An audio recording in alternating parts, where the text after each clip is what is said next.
ওই পদ্ম, পদ্ম, কি হয়েছে মা? এই নে ধর, এই শাড়িটা পরে তাড়াতাড়ি তৈরি হয়ে নে, সন্ধেবেলা সদর থেকে ওনারা আসবেন। কারা মা?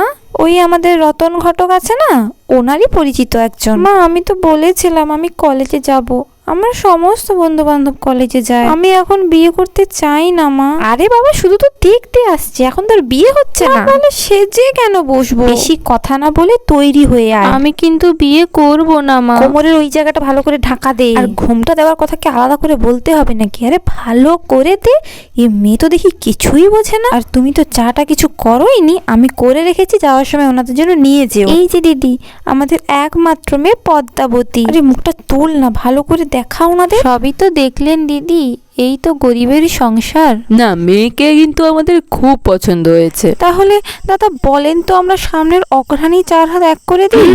তো এবার বলুন, শুধু তো দেখাশোনা, বিয়ে তো করছিল না ও।